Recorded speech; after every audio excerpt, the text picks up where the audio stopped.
حضرات علماء کرام، بزرگان محترم، آج کا یہ جلسہ اصلاح معاشرہ کے عنوان پر منعقد ہوا ہے، اور آپ کو معلوم ہے کہ آج کے اس جلسے میں اکابر علماء کرام کی تقریریں ہونے والی ہیں۔ مجھے حکم دیا گیا ہے کہ میں بھی اپنی حاضری درج کرا دوں، ورنہ ہم لوگ تو یہیں کے رہنے والے ہیں، آپ رہتے ہیں، ہم رہتے ہیں، باتیں ہوتی رہتی ہیں، لیکن ایک خاص بات اصلاح معاشرہ کے اس جلسے میں ہمارے مفتی افضل صاحب نے مجھ سے یہ کہا کہ آپ کو ایک عنوان دیا جاتا ہے، آپ اسی عنوان پر جتنی دیر جتنا وقت بھی آپ کو ملے اسی پر گفتگو کیجیے گا۔ عنوان انہوں نے مجھے دیا مسجد اور اس کے تقاضے۔ میں سوچ میں پڑ گیا کہ اس عنوان کا آج کے اس پروگرام سے کیا جوڑ ہے، لیکن پھر سمجھ میں آیا کہ کہیں نہ کہیں سے تو جوڑ نکلے گا ہی، اور نکلے گا نہیں تو نکال لیا جائے گا۔ مسجدیں اللہ کا گھر ہے، اور ایک ایمان والے کی پوری ایمانی اور اسلامی زندگی مسجد کے ارد گرد ہی گھومتی ہے۔ مسجد کے بغیر اسلامی زندگی کا تصور نہیں کیا جا سکتا۔ اسی لیے اللہ کے رسول صلی اللہ علیہ وسلم کو جب موقع ملا مسجد قائم کرنے کا، تو آپ نے سب سے پہلے اپنا گھر بنانے سے پہلے مسجد کی تعمیر کی۔ مکی زندگی میں اس کا موقع نہیں تھا، وہاں کے حالات اس کی اجازت نہیں دیتے تھے کہ آپ وہاں کوئی مسجد تعمیر کر سکیں۔ بیت اللہ شریف میں نماز پڑھنا ہی مشکل تھا، مشرکین مکہ تو اس کی بھی اجازت نہیں دیتے تھے۔ لیکن جب آپ ہجرت کر کے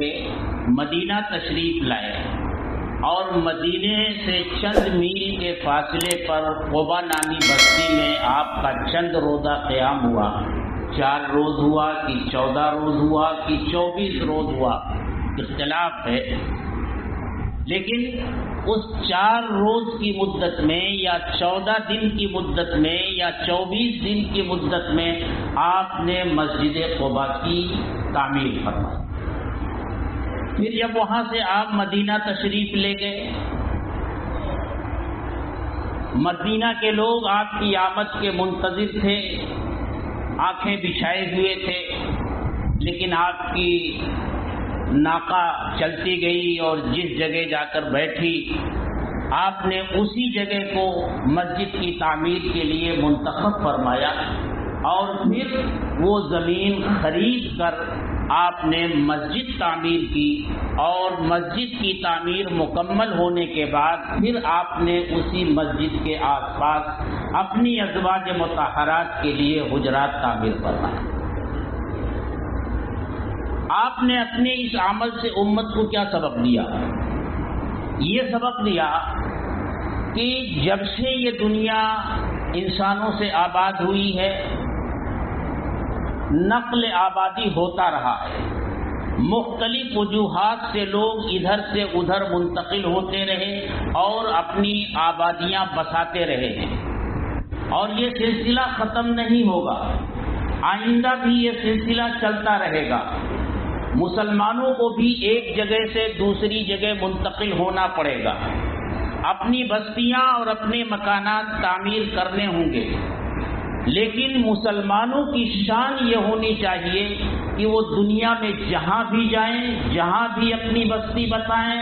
اپنا گھر بنانے سے پہلے اللہ کے گھر کی تعمیر کریں۔ آپ نے اپنے عمل سے اس امت کو یہ سبق دیا۔ مسجد کے تعلق سے دوسری بات کہ یہ مسجدیں اللہ کا گھر ہیں، اللہ پاک ہیں اور پاک چیز کو ہی قبول فرماتے ہیں، اس لیے مسجد کی زمین سے لے کر کے اور اس کی تعمیرات میں خرچ آنے والا جو سرمایہ ہو وہ پاک کمائی سے ہونا چاہیے، حلال کمائی سے ہونا چاہیے۔ کسی مشکوک جگہ پر، کسی سرکاری جگہ پر، کلکٹری کی جگہ پر مسجد تعمیر کرنا، یہ مفتیان کرام بیٹھے ہیں یہ بتائیں گے آپ کو کہ جائز نہیں ہے اور اس کی مسجد کی حیثیت بنتی ہی نہیں ہے۔ لیکن آج ماحول یہ ہو گیا ہے کہ ہم اپنی بستیاں بسا لیتے ہیں، کلکٹری زمین پر قبضہ کر لیتے ہیں اور اپنی آبادی بس جانے کے بعد پھر جہاں تھوڑا سا ٹکڑا ہوتا ہے وہ سرکاری زمین ہوتی ہے، اسی پر مسجد بنا لیتے ہیں، اور جب سرکار اس پر کچھ اٹیک کرتی ہے، اس کو مسمار کرتی ہے، تو ہم واویلا مچاتے ہیں کہ ایمان خطرے میں ہے اور اسلام خطرے میں ہے۔ تو ہمیں جو زمین ہم مسجد کے لیے حاصل کر رہے ہیں وہ زمین بھی صاف ستھری ہونی چاہیے، جس سرمایے سے اس کی ہم تعمیر کر رہے ہیں وہ بھی حلال اور پاکیزہ ہونا چاہیے۔ ان اللہ طیب لا یقبل الا طیبا، اللہ پاک ہیں اور پاک چیز کو ہی قبول فرماتے ہیں۔ آپ جانتے ہیں کہ اللہ کے رسول صلی اللہ علیہ وسلم کی بعثت سے پہلے مسجد حرام کی، بیت اللہ شریف کی تعمیر کا مسئلہ درپیش آیا۔ قریش نے اس کی تعمیر کا فیصلہ کیا، لیکن ہوا کیا؟ قریش نے مشورہ کیا، لاکھ برائیاں ان کے اندر تھی، دنیا کی ساری برائیاں ان کے اندر تھی، لیکن انہوں نے ایک فیصلہ کیا کہ اللہ کے اس گھر کی تعمیر میں کوئی حرام مال نہیں لگایا جائے گا، رشوت کا مال نہیں لگایا جائے گا، جوئے سے حاصل کیا ہوا مال نہیں لگایا جائے گا، زنا کی اجرت کا مال اس بیت اللہ کی تعمیر میں نہیں لگایا جائے گا، جس کا نتیجہ یہ ہوا کہ بیت اللہ شریف کی تعمیر انہوں نے کی، لیکن اس کا ایک حصہ جسے آج حتیم کہتے ہیں، سرمایے کی، حلال سرمایے کی قلت کی وجہ سے اس پر وہ چھت نہیں ڈال سکے، آج بھی وہ اسی طرح بے چھت کے ہیں۔ جب ان کا یہ حال تھا کہ اللہ کے گھر کی تعمیر میں کس طرح کا سرمایہ لگنا چاہیے، تو ہمیں بھی اللہ کے رسول صلی اللہ علیہ وسلم کی ان ہدایات پر عمل کرتے ہوئے ہمیں کوشش کرنا چاہیے اور انہی ہدایات پر ہم اپنی مسجدوں کو تعمیر کریں۔ مسجدوں کو آباد کرنا یہ مسجدوں کا حق ہے، اور مسجدوں کی آبادی کیا ہے؟ وہ کام جو اللہ کے رسول صلی اللہ علیہ وسلم نے کیے،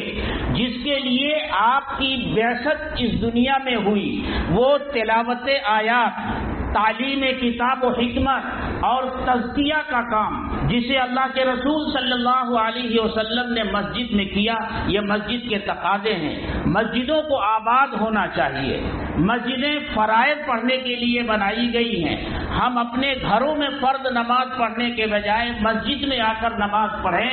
یہ مسجد کا حق ہے۔ اسی لیے اللہ کے رسول صلی اللہ علیہ وسلم نے ارشاد فرمایا کہ لا صلاۃ لجار المسجد الا فی المسجد، کہ گویا وہ شخص جو مسجد کے پڑوس میں رہتا ہے اس کی نماز مسجد کے بغیر ہوتی ہی نہیں ہے، تو یہ مسجد کا حق ہے۔ دوسرے، جب ہم مسجد میں آئیں تو نماز کے بعد بھی کچھ دیر یہاں بیٹھے رہیں، اور پھر دوسری نماز کے انتظار کے لیے بھی یہاں بیٹھیں، مسجدوں کی صاف صفائی رکھیں، یہ سب مسجد کے حقوق ہیں۔ اور جب مسجد میں آئیں تو وہ دعا پڑھ کر داخل ہوں، اور اس کے ساتھ ساتھ تحیۃ المسجد 2 رکعت نفل جب ہم مسجد میں آئیں تو یہ مسجد کا حق ہے۔ اب یہاں جو میں نے کہا کہ اصلاح معاشرہ کا پہلو یہاں کہاں ہے، تو میں نے کہا بھائی نہیں ہے، تو نکالیں گے، کوشش کریں گے کہ اصلاح معاشرہ کا کوئی پہلو نکل آئے۔ تو میرے دوستو، وہ پہلو یہ ہے حلال غذا، حلال کمائی، حلال کمائی۔ جب آدمی کا رزق حلال ہوتا ہے اور حلال کمائی سے اس کی پرورش ہوتی ہے تو اعمال صالحہ کی طرف اس کی طبیعت چلتی ہے، اور جب حرام کھاتا ہے تو اس کے اندر ایک تاریکی، ایک ظلمت آ جاتی ہے، اور اعمال صالحہ سے اس کی طبیعت میں تکبر پیدا ہوتا ہے اور تنفر پیدا ہوتا ہے۔ اسی لیے حلال پر بہت زیادہ زور دیا گیا ہے، اور خاص طور سے اپنے بچوں کی تربیت میں ہمیں اس کا اہتمام کرنا ہے کہ ان کے حلق میں کوئی حرام غذا نہ جانے پائے، اس کا پورا اہتمام کرنا ہے۔ اگر یہ اہتمام کریں گے تو باقی ہماری جو تعلیمات ہیں اور ہدایات ہیں وہ اثر کریں گی۔ اگر اس کا اہتمام نہیں کیا گیا تو لاکھ ان کو ہم پڑھا ڈالیں، تعلیم دیں اور ہدایات دیں، اس کا اثر نہیں ہوگا۔ یہ حلال غذا پر منحصر ہے۔ اس کا اہتمام کتنا تھا رسول اللہ صلی اللہ علیہ وسلم کو؟ اللہ کے رسول صلی اللہ علیہ وسلم تشریف فرما ہے، نواسے حضرت حسن رضی اللہ تعالیٰ عنہ تشریف لاتے ہیں، چھوٹے بچے ہیں، ایک کھجور پڑا ہوا ہے اور وہ اٹھا کر اپنے منہ میں ڈال لیتے ہیں۔ اللہ کے رسول صلی اللہ علیہ وسلم آگے بڑھ کر پکڑ لیتے ہیں اور اپنی انگلی ان کے منہ میں ڈال دیتے ہیں اور کہتے ہیں کخ کخ، جسے ہم اردو میں یوں کہہ سکتے ہیں کہ گویا آپ کہہ رہے ہیں تھو تھو تھو، اس کو تھوک دو۔ اور جب تک انہوں نے وہ کھجور اپنے منہ سے نہیں نکالی، اللہ کے رسول صلی اللہ علیہ وسلم نے یہ کوشش فرمائی، یہاں تک کہ منہ سے وہ کھجور نکال دی اور پھر ارشاد فرمایا کہ یہ صدقے کا مال ہمارے لیے جائز نہیں۔ ایک چھوٹے سے بچے کو حرام سے بچانے کا یہ اہتمام اللہ کے رسول صلی اللہ علیہ وسلم نے فرمایا ہے۔ یہ اہتمام ہمیں اور آپ کو اپنے گھروں میں کرنا ہے، اپنے بچوں کے لیے کرنا ہے، اپنے لیے کرنا ہے، جتنے لوگ ہم سے متعلق ہیں اس میں کرنا ہے۔ اور یہ اس وقت تک نہیں ہو سکتا جب تک ہم اپنی ملازمت امانت داری دیانت داری سے نہیں کریں گے، جب تک ہم اپنی تجارت تمام شرعی اصولوں کے مطابق نہیں کریں گے، ہم کسی کو دھوکہ نہیں دیں گے، ہم کسی کو جھوٹ نہیں بولیں گے، ہم سود نہیں لیں گے، سود نہیں دیں گے، جب تک ان تمام چیزوں کی رعایت نہیں کریں گے اس وقت تک حلال غذا ہمیں میسر نہیں ہوگی۔ اللہ تبارک و تعالی اپنے رسولوں کو مخاطب کر رہے ہیں امت کو سمجھانے کے لیے، یا ایھا الرسول کلوا من الطیبات واعملوا صالحا۔ وآخر دعوانا